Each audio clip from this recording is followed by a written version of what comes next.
खूंखार भूखा घोड़ा। एक दिन राजा कृष्णदेव राय के दरबार में अरब देश का एक व्यापारी आया। उसके पास एक से बढ़कर एक अरेबी घोड़े थे। व्यापारी ने हट्टे कट्टे और तंदुरुस्त अरेबी घोड़ों की राजा कृष्णदेव राय के सामने इतनी तारीफ की कि उन्होंने फौरन उन घोड़ों को खरीदने का मन बना लिया। अच्छी कीमत देकर व्यापारी से सारे घोड़े खरीद लिए गए। व्यापारी खुशी खुशी वापस चला गया। महाराज बहुत खुश थे, लेकिन जब घोड़ों को रखने की बात सामने आई तो समस्या खड़ी हो गई। सारे इस्तेमाल पहले से ही भरे हुए थे। उनमें नए घोड़ों को रखने का स्थान नहीं था। इस समस्या का निदान राजगुरु के सुझाया। राजगुरु ने महाराज को परामर्श दिया कि जब तक इस घोड़ों को रखने एक लिए नया इस्तेमाल तैयार ना हो जाए, क्यों ना एक एक घोड़ा हम मंत्रियों, दरबारियों और प्रजा में बांट दे। वे उन घोड़ों की देखभाल करेंगे और उसके बदले हर महीने उन्हें एक स्वर्ण मुद्रा दी जाएगी।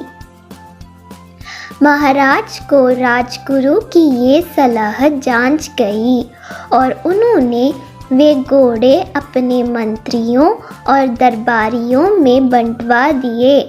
जो घोड़े बचे वे प्रजा में बांध दिए गए। महाराज का आदेश था, इसलिए सब लोग चुपचाप घोड़े लेकर अपने अपने घर चले गए। एक स्वर्ण मुद्रा में उन घोड़ों के चारे का प्रबंध करना और उनकी देखभाल करना बहुत कठिन था, लेकिन वे राजसी घोड़े थे, इसलिए उनकी देखभाल में कोई कोताही नहीं बरती जा सकती थी। सब अपना पेट काटकर घोड़ों की देखभाल करने लगे। एक घोड़ा तेनालीराम को भी मिला। उसने वह घोड़ा अपने घर ले जाकर एक छोटी सी अंधेरी कुटिया में बांध दिया। उस कुटिया में छोटी सी एक खिड़की बनी हुई थी। उस खिड़की से तेनालीराम रोज शाम थोड़ी सी सूखी घास घोड़े को खिलाया करता था। घोड़ा दिन भर भूखा रहता था, इसलिए जैसे ही शाम को खिड़की से सूखी घास देखता, लपकाकर उसे खा जाता। दिन बीतते गए और वह दिन भी आया जब अरेबी घोड़ों का इस्तेमाल बनकर तैयार हो गया।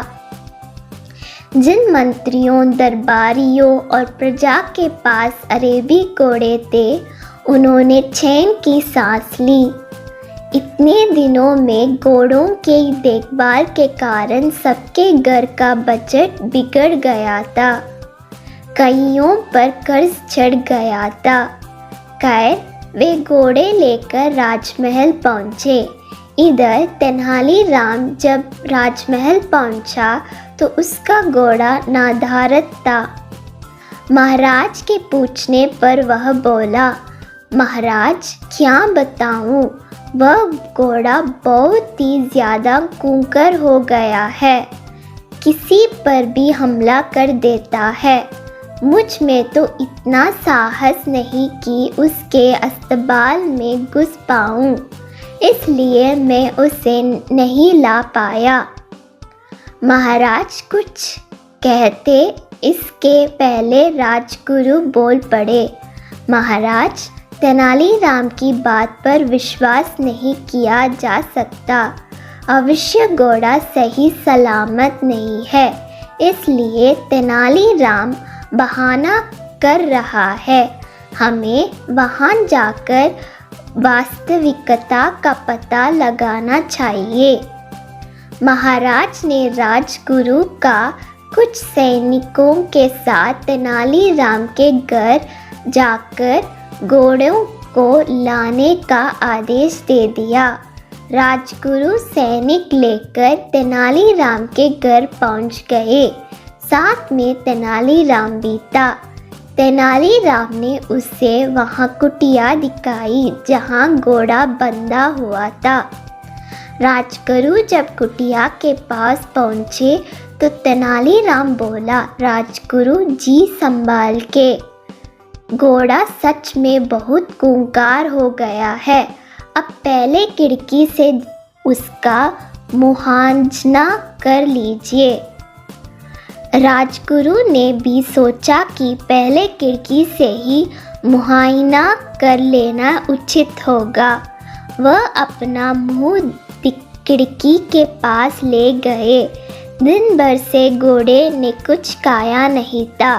तेनालीराम शाम के समय ही उससे सूखी घास दिया करता था, इसलिए जैसे ही राजगुरु खिड़की के पास अपना मुंह लेकर गए, उनकी दाढ़ी को सूखी घास समझकर घोड़े ने मुंह में दबा लिया और खींचने लगा। राजगुरु दर्द से छींक पड़े। यह देख तेनालीराम बोला, मैंने कहा था ना राजगुरु जी कि घोड़ा बड़ा खूंखार हो गया है। राजगुरु क्या कहते, बस दर्द से चीखते रहे और अपनी दाढ़ी छुड़ाने का प्रयास करते रहे, किंतु भूखा घोड़ा भी दाढ़ी छोड़ने तैयार नहीं था। आखिरकार सैनिकों द्वारा तलवार से दाढ़ी काटकर अलग कर दी गई। तब राजगुरु जी जान छूटी।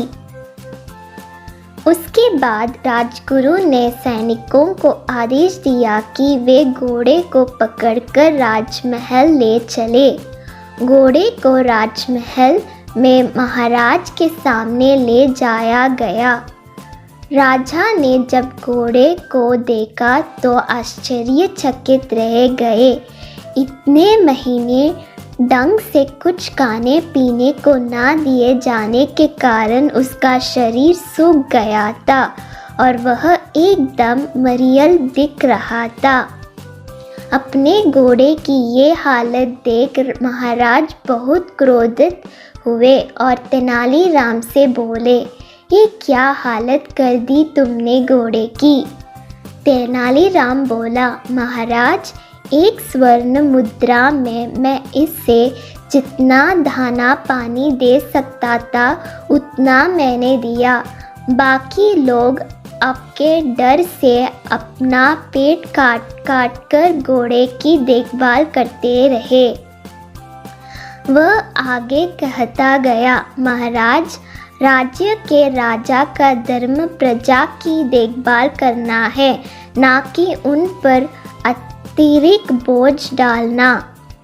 इन घोड़ों की देखभाल करते करते और उन्हें बलवान व तंदुरुस्त बनाए रखने में आपकी प्रजा दुर्बल हो गई है। आप ही बताएं महाराज, क्या ये उचित है? महाराज को तेनालीराम की बात समझ में आ गई और उन्हें अपनी भूल का एहसास हो गया। अपनी इस भूल के लिए उन्होंने सबसे क्षमा मांगी और उन्हें इन महीनों में हुई खर्चों की भरपाई भी दी। सीख: अच्छी तरह सोच विचार कर ही किसी निर्णय पर पहुंचना चाहिए। जल्दबाजी में लिए गए निर्णय सबके लिए समस्या खड़ी कर सकता है।